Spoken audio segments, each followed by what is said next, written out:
Vamos dar início, então, ao nosso encontro de estudos para o Livro dos Médiuns dessa noite.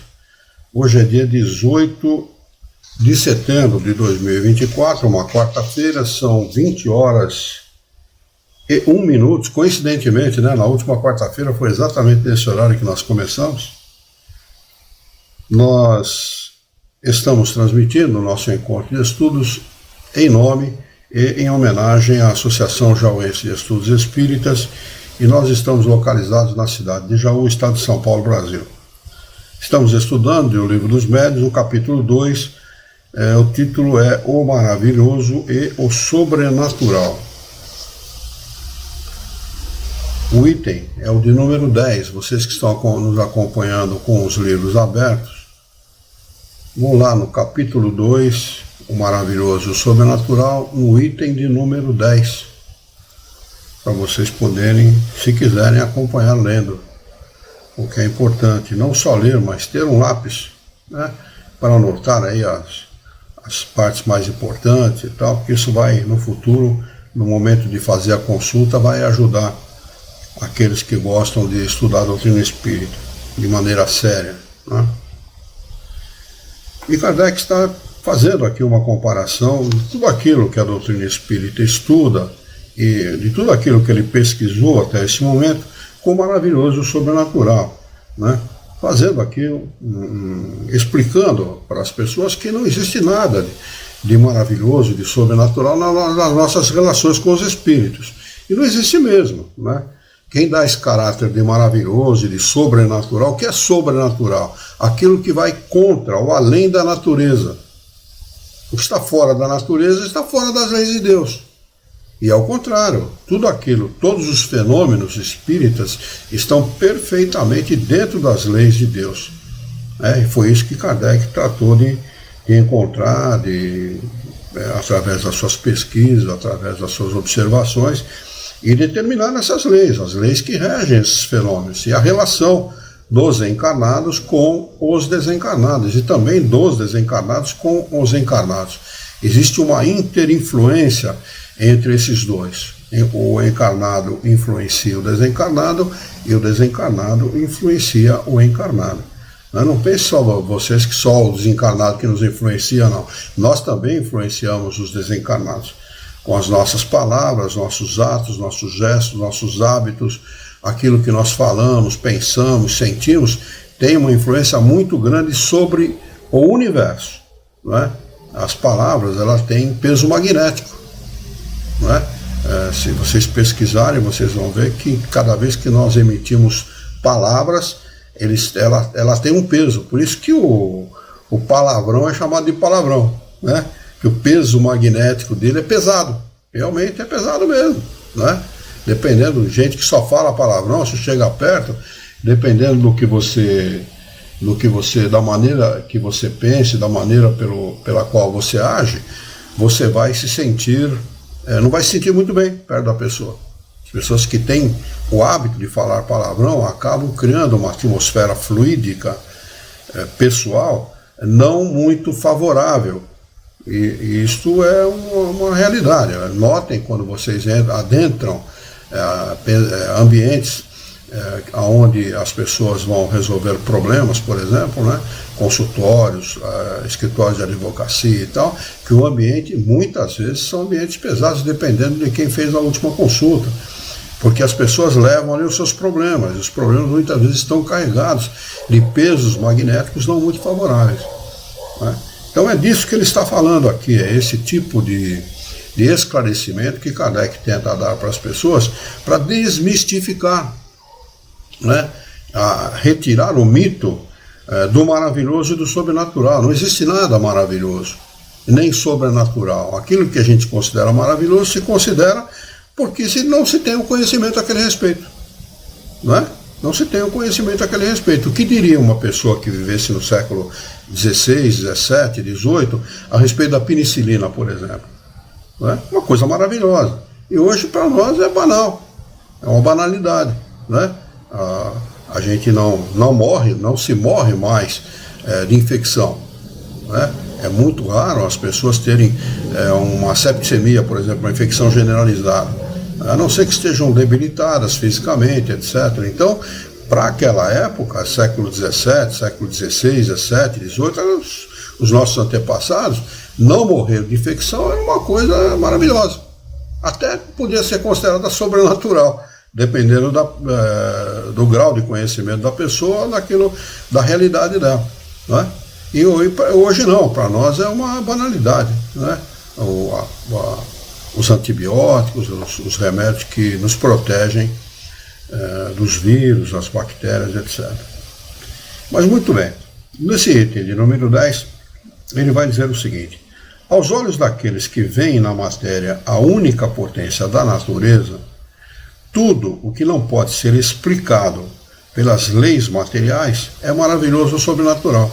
É disso que nós estamos falando agora há pouco, com outras palavras, mas é mais ou menos isso, não é? É preciso você transcender. Eu mandei inclusive para a Érica, eu não sei se mandei para a Dani, uma matéria de um físico materialista e tal, né? O pai era ateu e tal, que ele simplesmente não acreditava em Deus e tal, mas ele ficava pensando, pô, o que será da vida se ela só for isso, o que a gente vê aqui na matéria. E ele vai em busca de esclarecimentos e ele acaba pesquisando as EQMs, né, experiência de quase morte, e chega à conclusão, sem citar Deus, que é mais interessante, né, chega à conclusão que a alma sobrevive, que algo transcende, que algo vai além dessa existência material. Então, mesmo aqueles que têm conhecimento profundo das ciências que os homens conhecem aqui na matéria, muitas vezes se perdem diante de determinados fatos que desconhecem, né, e acabam entendendo aquilo como maravilhoso e sobrenatural por desconhecimento, por falta de conhecimento, ou por falta de pesquisa, porque se fosse em busca, acabariam encontrando. Ele segue. É sinônimo de e para eles, maravilhoso é sinônimo de superstição. Dessa maneira, a religião que se funda na existência de um princípio material é um tecido de superstições. Eles não ousam dizê-lo em voz alta, mas o dizem baixinho. E pensam salvar as aparências ao conceber que é necessária uma religião para o povo e para tornar as crianças acomodadas. Ora, de duas uma. Ou o princípio religioso é verdadeiro ou é falso. Se é verdadeiro, o é para todos. Se é falso, não é melhor para os ignorantes do que para os esclarecidos. Perfeita essa análise de Kardec, é exatamente isso.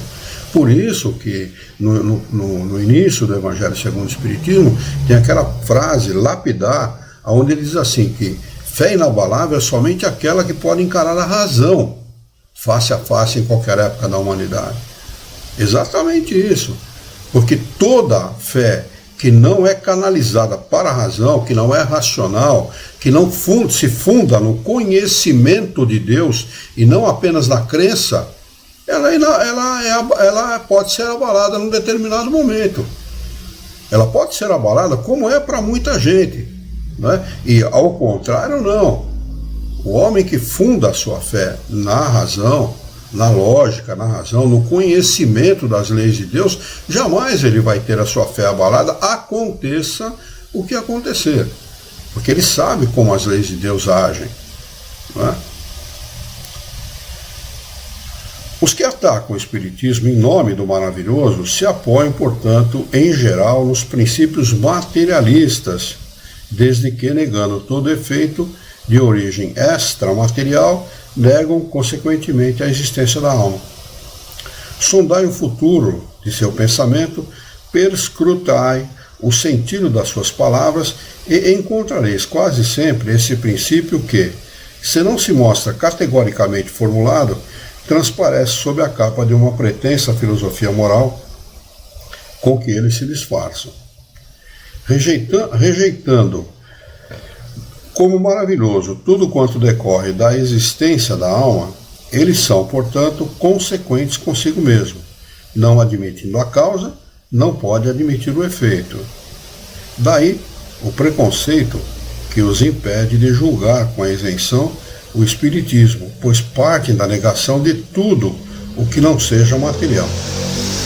Eu vou fazer um parênteses aqui para dizer o seguinte: Kardec, enquanto Hipólito Léon Denis Rivail, antes de conhecer a doutrina espírita, portanto, antes de 1855, ele era, e continuou sendo depois, mas depois se afastou por motivos óbvios, ele era membro de várias sociedades científicas da época, várias. Não era uma só não, em Paris na época haviam muitas sociedades ligadas à ciência. E ele era membro dessa sociedade, porque era uma pessoa altamente conceituada em Paris naquela época. Ele escrevia livros para o governo francês, a pedido do governo francês, né, como pedagogo, e ele convidou seus pares: venham me ajudar a pesquisar. Eu encontrei uma coisa importante, ali existe uma força que eu não sei o que é, né? Ali existe algo que vai além, algo que é racional, algo que é uma força que pensa, tem vontade, tem pensamento, tem conhecimento das coisas. Ele não sabia exatamente o que era, então ele se refere assim aos seus pares. Sabe o que as pessoas fizeram, os cientistas da época fizeram? Como normalmente ocorre com os cientistas, deram risada. Nenhum se aproximou junto com Kardec para fazer a pesquisa da doutrina espírita, por incrível que possa parecer. Inclusive desprezavam o Kardec. Né? Sim.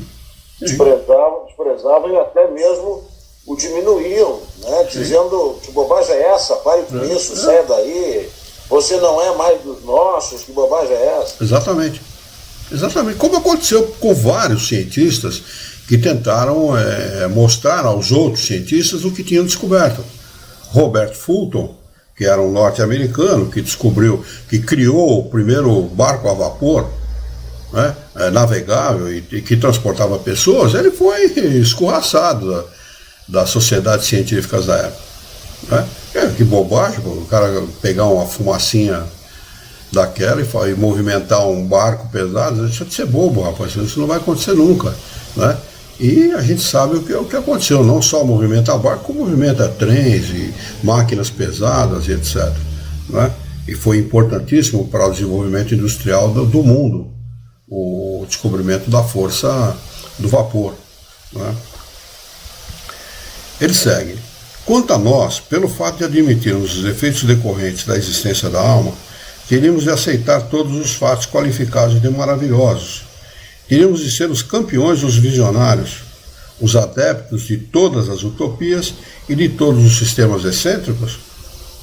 Seria necessário conhecer bem pouco do Espiritismo para assim pensar. Mas os nossos adversários não se importam com isso. A necessidade de conhecer aquilo do que falam é o que menos lhe interessa. Segundo eles, o maravilhoso é absurdo. Ora, o Espiritismo se apoia em fatos maravilhosos. Logo, o Espiritismo é absurdo. Isto é, para eles, um julgamento inapelável. Creem apresentar um argumento sem resposta, quando, após eruditas pesquisas sobre os convulsionários de Saint-Médard, os Camisards de Senève e as religiosas de Loudun, chegaram à descoberta de evidentes trapaças que ninguém contesta. Mas essas histórias são, por acaso, o evangelho do Espiritismo? Quer dizer, o Espiritismo se apoia nisso? Em trapaça? Pelo contrário, basta conhecer muito pouco da doutrina espírita para chegar a esse tipo de conclusão. Muito pouco, realmente. Não tem nada absolutamente a ver com isso. O Espiritismo é, antes de mais nada, uma ciência, uma filosofia. Antes de mais nada. O próprio Kardec diz assim: nós nunca dissemos que essa ciência fosse fácil. E realmente não é mesmo. É difícil, realmente. As pessoas precisam estar realmente desprendidas ou se desprenderem da sua maneira de pensar, fazerem a exclusão de toda essa maneira de pensar para adquirirem novos conhecimentos. Se não fizerem isso, não vão adquirir nunca. porque vão estar sempre com o preconceito das ideias em si. Enquanto houver esse tipo de preconceito, não vão conseguir adquirir novos conhecimentos. Realmente, essa ciência não é fácil, é preciso se debruçar com calma, com paciência, com perseverança, com desejo de aprender, com acuidade mental, para poder adquirir realmente esses conhecimentos. Seus partidários teriam negado que o charlatanismo explorou alguns fatos em proveito próprio, que a imaginação os tenha engendrado, que o fanatismo tenha exagerado a muitos deles. O espiritismo não é mais responsável pelas extravagâncias que se possam cometer em seu nome do que a verdadeira ciência pelos abusos da ignorância ou a verdadeira religião pelos excessos do fanatismo. Muitos críticos só julgam o espiritismo pelos contos de fadas e pelas lendas populares, que são apenas as formas da sua ficção. O mesmo seria julgar a história pelos romances históricos ou pelas tragédias. Na lógica mais elementar, para discutir uma coisa é necessário conhecê-la, porque a opinião de um crítico só tem valor quando se fala com conhecimento de causa. Somente assim a sua opinião, embora errônea, possa ser levada em consideração. Mas que peso ela pode ter quando emitida sobre uma matéria que ele desconhece?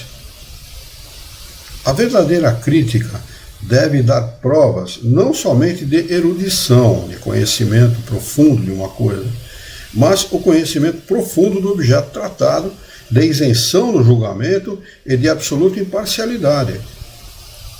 A não ser assim, qualquer violeiro podia se arrogar o direito de julgar Rossini e qualquer pintor de paredes de censurar Rafael. O espiritismo não aceita todos os fatos considerados maravilhosos. Longe disso, demonstra a impossibilidade de muitos deles e o ridículo de algumas crenças que constituem, propriamente falando, a superstição.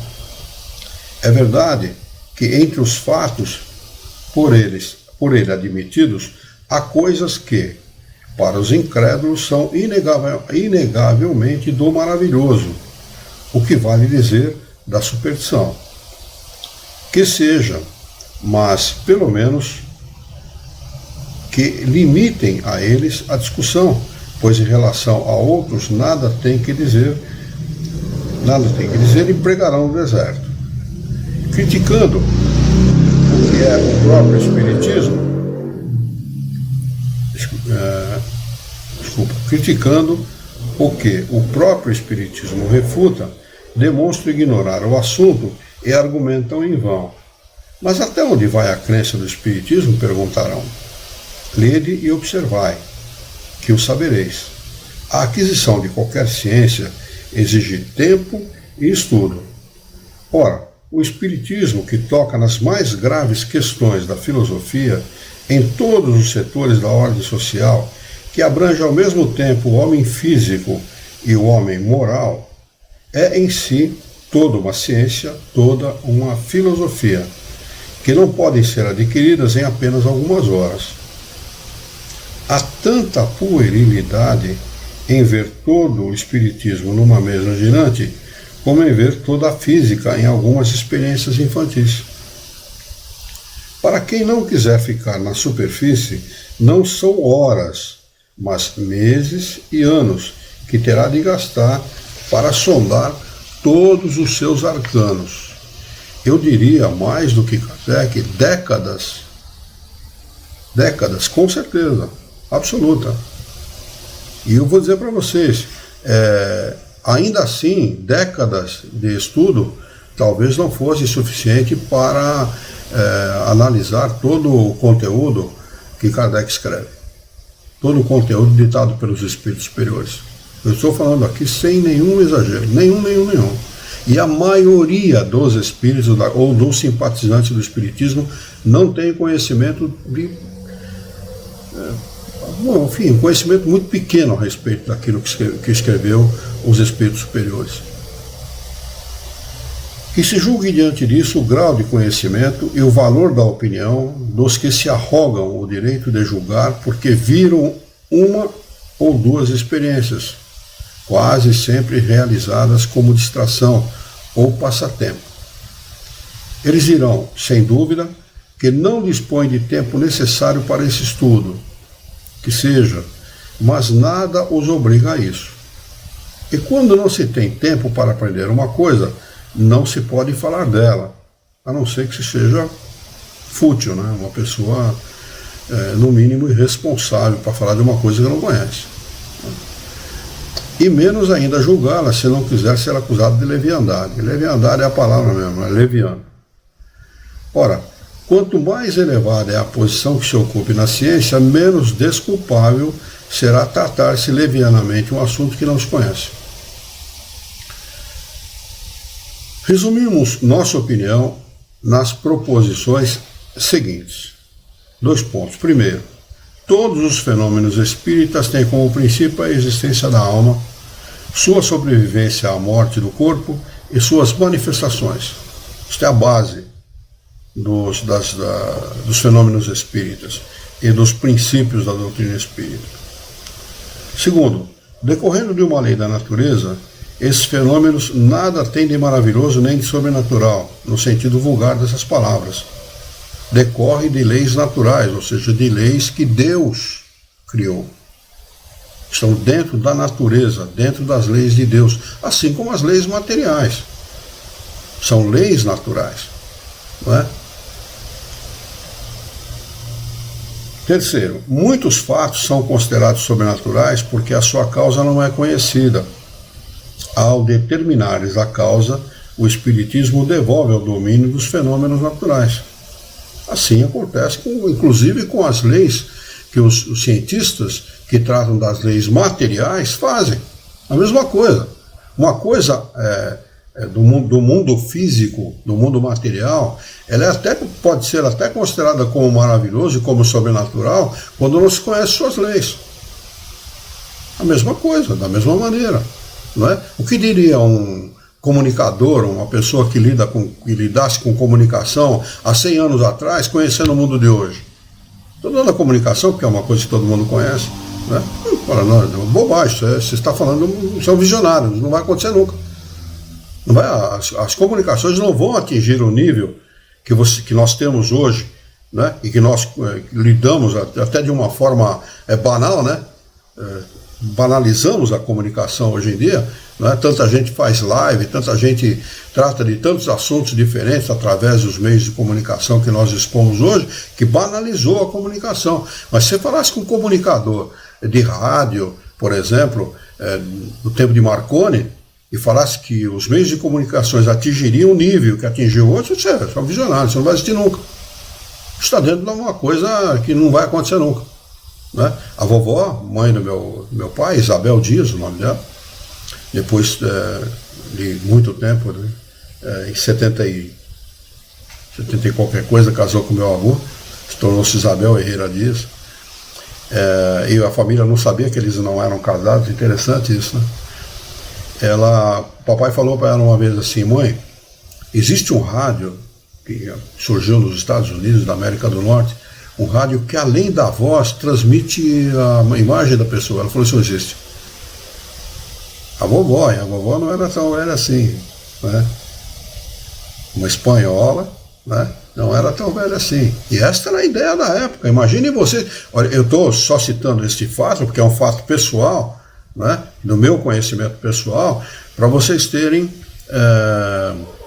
uma ideia do que era o meio de comunicação, como era enxergado, como era vista as comunicações no tempo da vovó, no tempo da minha avó, né?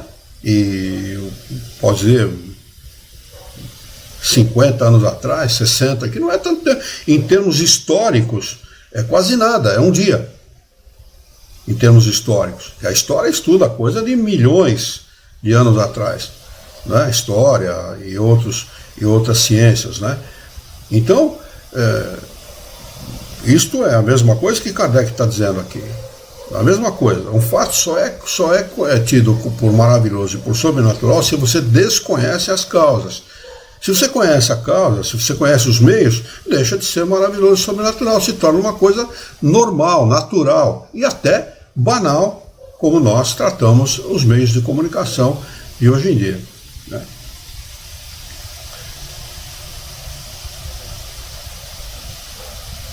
Tá. Quarto, entre os fatos qualificados de sobrenaturais, o Espiritismo demonstra a impossibilidade de muitos e os coloca entre as crenças supersticiosas. O Espiritismo combate o maravilhoso e sobrenatural, é o inverso. Ele não divulga nada que é maravilhoso e sobrenatural, porque ele conhece as leis. Kardec deduziu, através das suas observações, deduziu as leis que regem esses fenômenos. Elas saem do maravilhoso e sobrenatural para participarem das coisas naturais, das leis naturais. Então combate com isso as coisas que são tidas como maravilhosas e sobrenaturais, ou que são maravilhosas e sobrenaturais.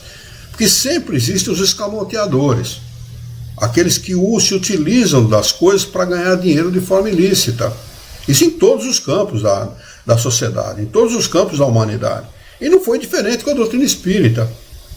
Os irmãos Davenport, se vocês quiserem conhecer a esse respeito, faziam esse tipo de coisa. Eles eram médiuns, tinham mediunidade, promoviam fenômenos de materialização, mas chegou um momento que esses fenômenos pararam e eles tiveram que passar para fazerem eventos de escamoteadores, para não deixar de faturar, não deixar de ganhar, né? E sempre existirá isso na humanidade. Nós somos seres falíveis, né? Não estou aqui julgando moralmente os irmãos Davenport, não, que no tempo foram contemporâneos de Kardec, né? Mas estou dizendo que existe isso, sempre houve isso, né? Naquele filme Ghost, todo mundo já deve ter assistido, né? Tem uma negra, a Goldberg, uma coisa assim o nome dela, esqueci o nome dela correto agora, né? Mas é uma negra uma atriz muito boa, e ela faz papel de médium, né? E o sujeito que desencarnou vai perto dela e ela começa, na realidade ela estava fazendo malandragem, ela ganhava dinheiro fingindo o fenômeno, né? Mas quando ela percebe o espírito do lado dela, ela fica chocada com aquilo. E realmente ela tinha mediunidade, né? Ela tinha realmente mediunidade, mas ela, como fazia aquilo por malandragem, ela acaba ficando surpresa com o fato em si, né? E assim são aqueles que se utilizam desses meios para ganhar dinheiro de forma ilícita, né? Por exemplo, os ledores de sorte. Lá no meio da rua, antigamente era muito comum em São Paulo, né? Dá sua mão, eu vou ler sua sorte e tal, né? Os ciganos e tal e outros.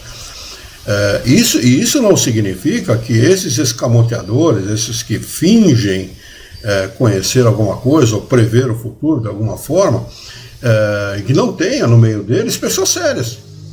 Eu conheci uma pessoa assim, uma ledora de sorte, que se pode chamar ledora de sorte, que lia a mão e falava do futuro da pessoa, né? E era uma pessoa séria, não ganhava dinheiro com isso, fazia aquilo porque era uma coisa natural dela, da pessoa, né? Então existem aqueles, sempre haverá no mundo pessoas que fabricam coisas com objetivos escusos. Deixa eu ver aqui, que nós temos alguém no Instagram, não temos ninguém. Lá o Diniz Lopes entrou também pelo YouTube, estava lá no Facebook e acabou entrando. Marlene, alguém ligou para mim aqui no Facebook, tem uma mensagem aqui dizendo que a ligação foi perdida. Diga para mim se você está vendo normalmente a minha imagem aí, por favor, Marlene. O Diniz acho que não está mais aqui pelo Facebook, porque ele aparece lá no YouTube. Tá bem? Por favor, verifique aí se está tudo normal, o som e a imagem, e me dá uma notícia, por favor, tá? Por favor. Então vamos lá. Item, nós estamos no número 5, né? Se não me falha a memória. Embora o Espiritismo reconheça um fundo de verdade em muitas crenças populares, ele não aceita absolutamente que todas as histórias fantásticas criadas pela imaginação sejam da mesma natureza. Sexto, julgar o Espiritismo pelos fatos que ele não admite é dar prova de ignorância e desvalorizar por completo a própria opinião. Sétimo, A explicação dos fatos admitidos pelo Espiritismo, de suas causas e suas consequências morais, constituem toda uma ciência e toda uma filosofia que exige um estudo sério, perseverante e aprofundado. Oitavo, o Espiritismo só pode considerar como crítico sério aquele que tudo viu e estudou, em tudo se aprofundando, com paciência e a perseverança de um observador consciencioso. Que tenha tanto conhecimento do assunto como o adepto mais esclarecido. Que não haja, portanto, adquirido seus conhecimentos nas ficções literárias da ciência, a qual não se pode opor nenhum fato por ele desconhecido, nenhum argumento que ele não tenha meditado e que não tenha refutado apenas por meio da negação, mas por argumentos mais decisivos. Aquele, enfim, que pudesse apontar uma causa mais lógica para os fatos averiguados. Esse crítico ainda está por aparecer. Nós temos aqui um rodapé, que é a nota do professor José Herculano Pires, de número 4, que diz o seguinte: realmente esse crítico ainda em nossos dias está por aparecer. Basta uma rápida leitura dos livros e dos artigos publicados hoje contra o Espiritismo para nos mostrar que a situação não mudou. Cientistas, filósofos, teólogos, sacerdotes, pastores e intelectuais, inclusive adeptos de instituições espiritualistas procedentes do antigo ocultismo, continuam a criticar levianamente o Espiritismo sem se darem ao trabalho preliminar de estudá-lo, a não ser ligeiramente e com segundas intenções. Mas pior do que esses, que são inimigos declarados, são aqueles que não estudam a doutrina espírita e se dizem espíritas. Eles são os piores que esses aqui, que são inimigos declarados. Porque os inimigos declarados é fácil você combater, eles se demonstram claramente. Eu prefiro um bom inimigo do que um mau amigo. Não é? O bom inimigo é aquele que se declara: eu sou teu inimigo. E o mau amigo é aquele que te dá tapinha nas costas e é capcioso. Né? Ele, na realidade, ele é teu inimigo, mas se faz de amigo. Esse é o pior que existe. Né? Por isso que nós devemos ter realmente sempre um pé atrás com esse tipo de situação. Uma vez o sujeito dentro do centro espírita me deu tapinha nas costas, falei: eu prefiro a crítica, falei para ele. Né? Ele me olhou meio assim e tal. Mas é verdade mesmo, e depois acabou se confirmando a minha reserva em relação àquela pessoa. Né? E é assim que nós muitas vezes lidamos com as pessoas. Né? É fácil você lidar com o inimigo, agora com o mau amigo é muito difícil e muito perigoso. Item de número 15. Referimos-nos há pouco à palavra milagre. Em breve observação sobre o assunto não estará deslocada num capítulo.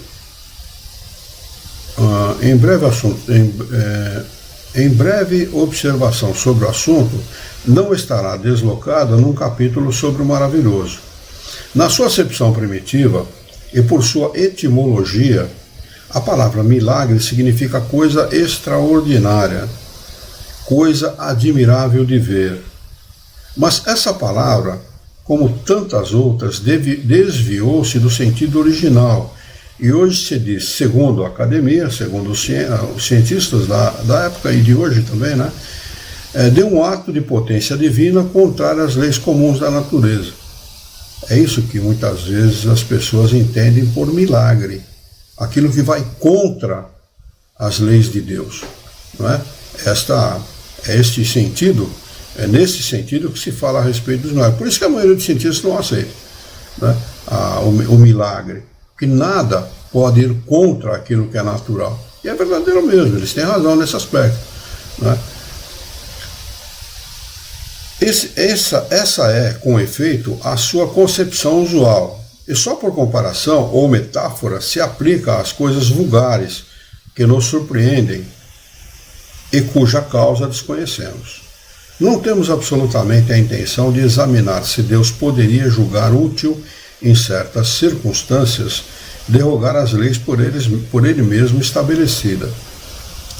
Kardec está falando isso como argumento, porque na realidade as leis de Deus são a coisa mais equilibrada que existe. Elas não se derrogam em momento algum. A estabilidade das leis de Deus é que dá confiança em Deus. Elas não podem se derrogarem. Não tem como. Se elas se derrogarem, se elas fossem contra elas mesmas, seriam como as leis dos homens, que precisam ser reformadas sempre porque são imperfeitas. Mas a lei de Deus não, a lei de Deus é perfeita. Por isso a estabilidade dela. Né? Nosso objetivo é somente o de demonstrar que os fenômenos espíritas, por mais extraordinários que sejam, não derrogam de maneira nenhuma essas leis e não têm nenhum caráter miraculoso. Tanto mais que não são maravilhosos ou sobrenaturais. O milagre não tem explicação.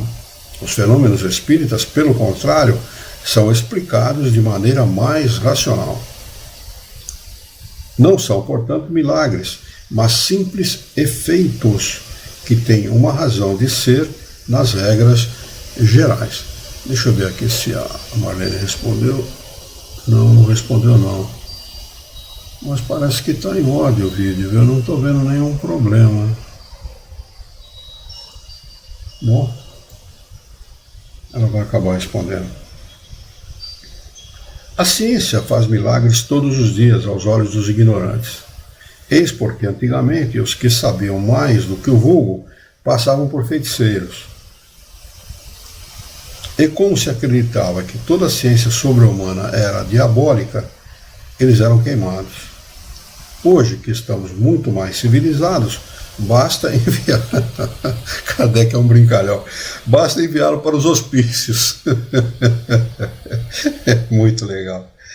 Eu acho legal. Kardec devia ser um cara de um bom humor extraordinário. É que o homem realmente morto, como dissemos no início, seja ressuscitado por uma intervenção divina e teremos um verdadeiro milagre, pois isso é contrário às leis da natureza.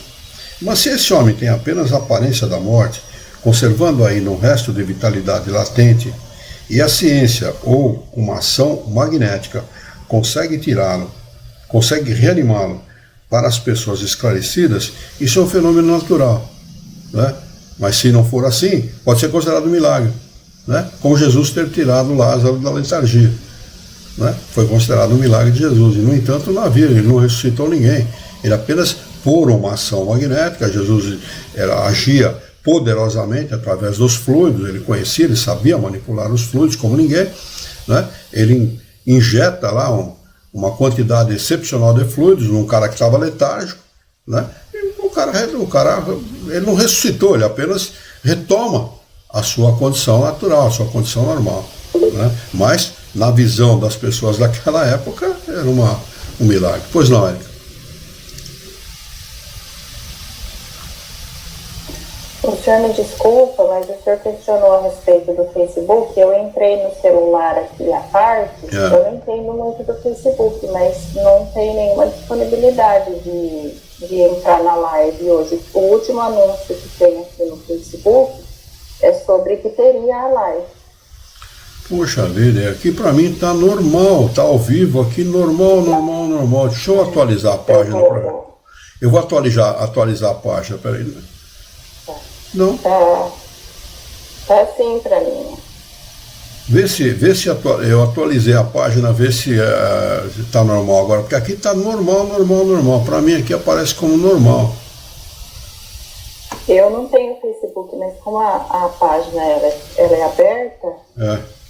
Deixa eu ver se eu vou entrar aqui no meu celular. Deixa eu ver aqui como é que aparece pra mim.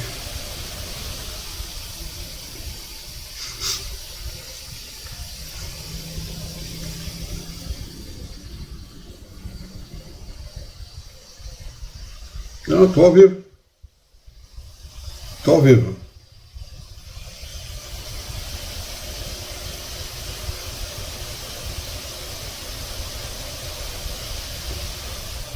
Meu Deus, entrou uma música aqui que eu não sei o que é. Será que não foi atualização agora? Não sei, não pareceu que está normal. Para mim pareceu que está normal. Pra mim. Apareceu? Apareceu. Pareceu que está normal, aqui não houve nenhuma interrupção não, mas como o Diniz entrou lá pelo YouTube, eu estranhei foi isso, mas vamos lá. Deixa eu ver se tá Está tudo normal. Bom, vamos tocar o barco. Vamos seguir o enterro.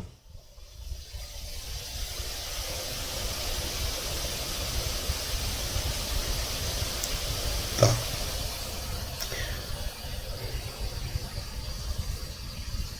Mas, se esse homem tem apenas a aparência da morte, conservando ainda um resto de vitalidade latente, a ciência ou a ação magnética consegue reanimá-lo. Para as pessoas esclarecidas é um fenômeno natural. Entretanto, aos olhos do vulgo ignorante, o fato passa por milagroso, e o seu autor será rechaçado a pedradas ou será venerado, segundo o caráter dos circunstantes. Que um físico solte um papagaio elétrico no meio rural, fazendo cair um raio sobre uma árvore, e esse novo Prometeu será certamente encerrado como detentor de um poder diabólico. Aliás, diga-se de passagem, Prometeu nos pareceu sobretudo um antecessor de Franklin. Mas Josué, fazendo parar o Sol, ou antes a Terra, nos daria um verdadeiro milagre, pois não conhecemos nenhum magnetizador dotado de tanto poder para operar esse prodígio. De todos os fenômenos espíritas, um dos mais extraordinários é indiscutivelmente o da escrita direta.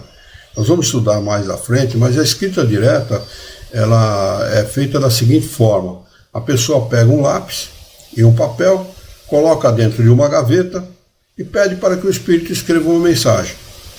Dá-se um tempo de meia hora, 1 hora, 2 horas, o tempo que se quiser dar, e depois você vai lá e o papel está escrito.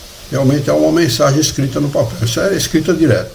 E esse fenômeno, muita gente consegue esse fenômeno, consegue promover esse fenômeno.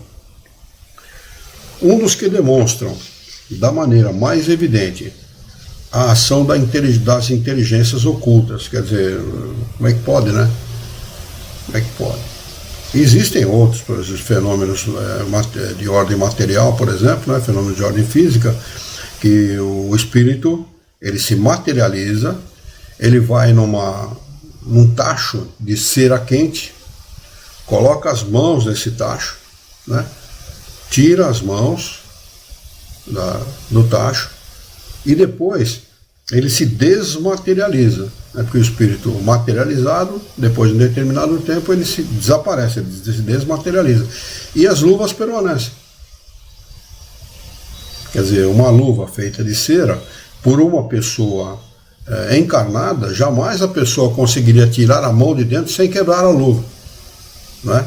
Então são fenômenos que realmente não deixam a menor dúvida. Não tem como você promover um fenômeno daquele de maneira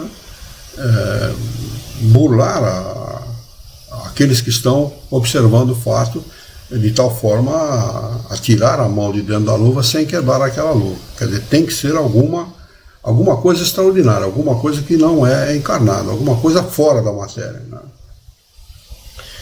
Mas por ser produzido por seres ocultos, esse fenômeno não é mais miraculoso do que todos os demais, também devidos a agentes invisíveis.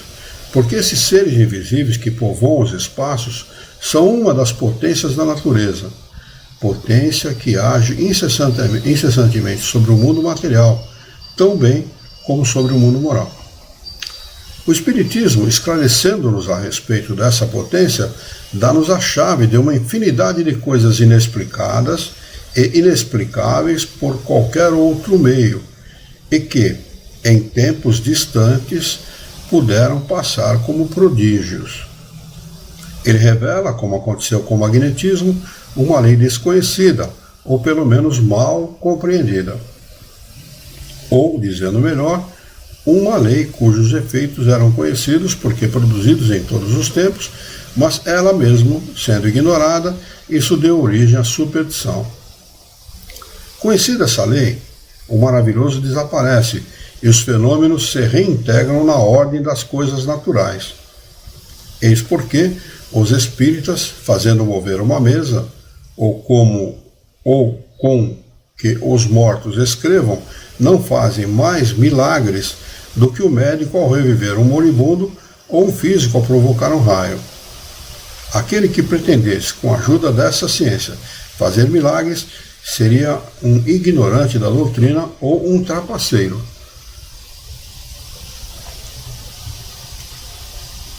Os fenômenos espíritas, como os fenômenos magnéticos, passaram por prodígios antes de eles conhecerem a causa.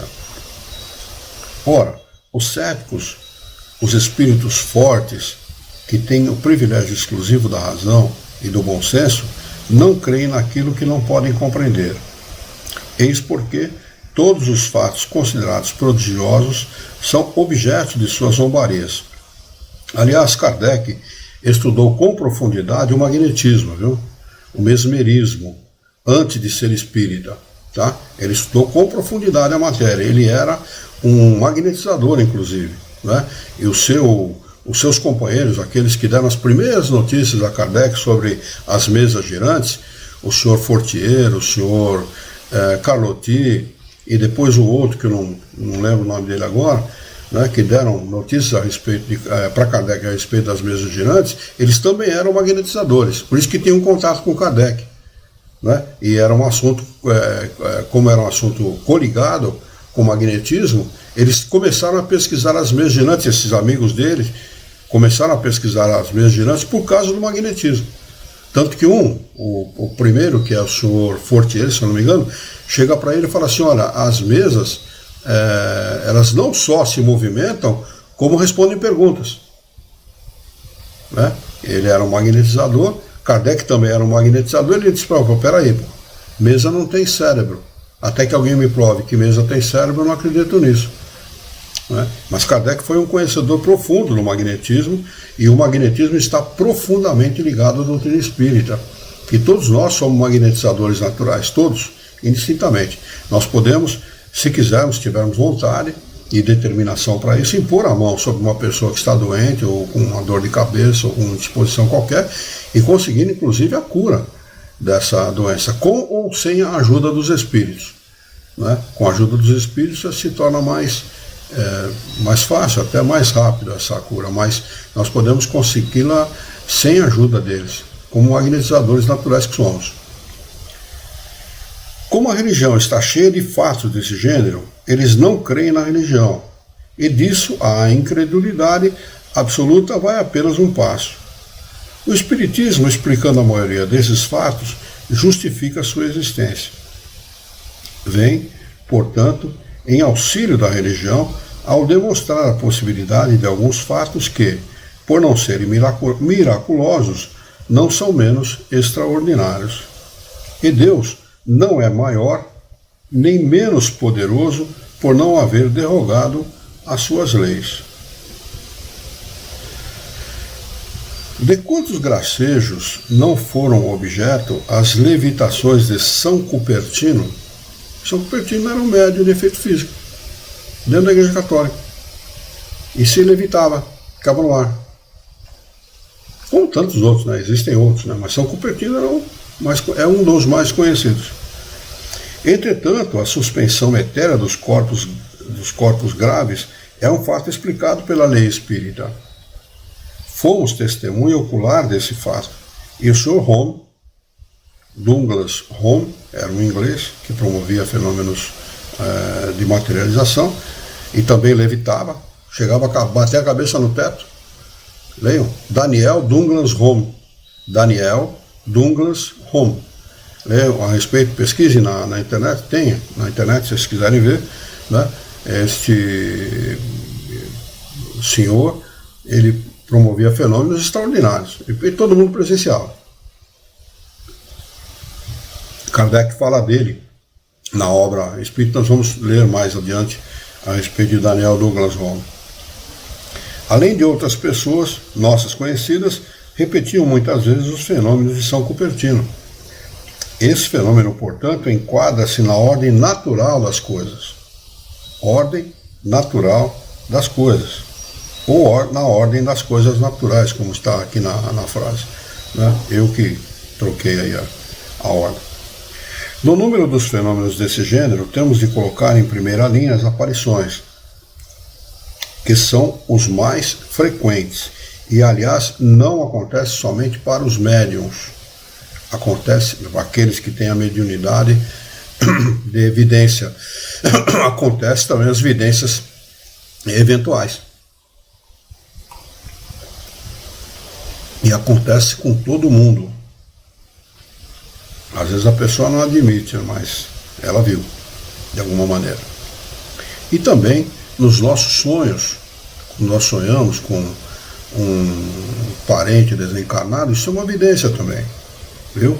Porque nos sonhos nós vemos o perispírito do parente desencarnado, que toma aquela forma do parente desencarnado para poder se identificar. O nosso avô, a nossa avó, nosso tio desencarnado, seja lá quem for, não tem mais aquela aparência. Sua aparência é diferente daquela. Só que ele, pela força da sua determinação, do seu pensamento, impõe ao seu perispírito aquela aparência para que nós o reconheçamos. É uma evidência como se nós tivéssemos acordado, em estado de vigília. A de Salete, que dividiu o próprio clero, não tem para nós nada de insólito. Não podemos afirmar com segurança a realidade do fato, porque não temos nenhuma prova material, mas o consideramos possível em vista dos milhares de fatos semelhantes e recentes que conhecemos. Acreditamos neles, não somente porque verificamos a sua realidade, mas sobretudo porque sabemos perfeitamente como se produzem. A mecânica, né, as leis que comandam esse fenômeno. Você conhecendo as leis, ela é sobrenatural. Está tudo certo, é isso mesmo. É o que vai acontecer mesmo, é natural que aquilo aconteça daquela forma. Isso vai ser, no futuro, muito corriqueiro. Nos mundos mais elevados, a relação encarnado e desencarnado é uma coisa banal. Como é banal, por exemplo, nós estarmos nos comunicando pela internet a distâncias de milhares de quilômetros, talvez. Não é? Uma relação encarnado e desencarnado é uma coisa natural. Recebem conselhos, pedem conselhos, dão conselhos, né? Naturalmente. Não existe essa diferença, né? Nossa, viu um fantasma, tal, fantasmagórica coisa, apareceu. Nada disso. É uma coisa natural.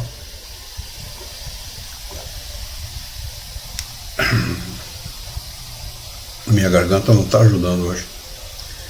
Queiram reportar-se à teoria das aparições, que damos mais adiante, e verão que esse fenômeno se torna tão simples e plausível como a infinidade de fenômenos físicos, que só aparecem prodigiosos quando não temos a chave da sua explicação, de sua explicação. Quanto à personagem que se apresentou na Salete, é outra questão. Sua identidade não nos foi absolutamente demonstrada. Aceitamos apenas que uma aparição possa ter ocorrido. O resto não é de nossa competência. Cada qual pode guardar a esse respeito as suas convicções. O Espiritismo não tem de se ocupar com isso. Dizemos apenas que os fatos produzidos pelo Espiritismo revelam novas leis e nos dão a chave de uma infinidade de coisas que pareciam sobrenaturais. Se algum desses fatos considerados miraculosos encontraram assim uma explicação lógica, isso é motivo para que não se apressem a negar o que não compreendem. Os fenômenos espíritas são contestados por algumas pessoas precisamente porque parecem escapar às leis comuns e não podem ser explicados. Dá-lhes uma base racional e a dúvida cessa. A explicação, nesse século em que ninguém se satisfaz com palavras, é, portanto, um poderoso motivo de convicção. Assim vemos, todos os dias, pessoas que não presenciam nenhum fato, não viram nenhuma mesa mover-se, nem um médium escrever, e que se tornaram tão convictas como nós unicamente porque leram e compreenderam. Isso chama-se maturidade do senso moral. Esse é o nome que se dá. A pessoa tem essa maturidade. Essa maturidade é trazida, essa convicção e essa maturidade vem de outras encarnações. Não é? Ela já traz aquilo como uma coisa, como um conhecimento já embutido no seu ser, no seu espírito, ao encarnar. Então ela não precisa ver nada, ela simplesmente tem essa convicção. Mas como é que você confia nisso? Eu confio. Não é? E aí há pessoas que têm conhecimentos profundos de ciência e que não conseguem adquirir essa convicção. Ou seja, ainda são imaturos, ainda não têm essa maturidade. Ou simplesmente não querem nem, muitos não querem nem se aproximar disso, porque não fazem questão absoluta, né, de terem esse conhecimento, que consideram tudo isso uma grande banalidade, uma grande bobagem. Né? E desconhecem eles que isso é a grande realidade, a grande verdade da vida. Assim vemos todos os dias pessoas que não presenciaram nenhum fato, não viram nenhuma mesa mover-se, nenhum médium escrever, e que se tornaram tão convictas como nós, unicamente porque leram e compreenderam. Se só devêssemos crer no que vemos com os nossos próprios olhos, nossas convicções seriam reduzidas a bem pouca coisa. Isso é verdadeiro, né? Vamos anotar aqui o capítulo 3, método, para a nossa próxima quarta-feira, tá bem? Eu não vou iniciar o capítulo 3, fica mais fácil de a gente coordenar os nossos raciocínios na próxima quarta-feira, tá bem? Deixa eu ver aqui.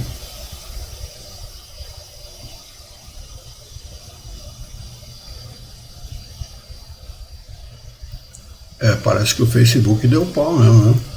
Deu problema lá. Mas tudo bem, nós temos o recurso do YouTube aí. Bem, gente, alguma pergunta, alguma dúvida? Alguém quer acrescentar alguma coisa? Ficou claro o que nós estudamos? Então tá legal. A Dulce disse muito bom. Ótimo. Alguma dúvida, Diniz? Alguma dúvida, Dulce? Se tiver alguma dúvida, escrevam aí, por favor, tá bem? Que nós temos algum tempinho e podemos responder. Se tiver algum problema, alguma dúvida, alguma questão que vocês queiram colocar, fiquem à vontade. Estamos a 2 minutos do encerramento da nossa transmissão.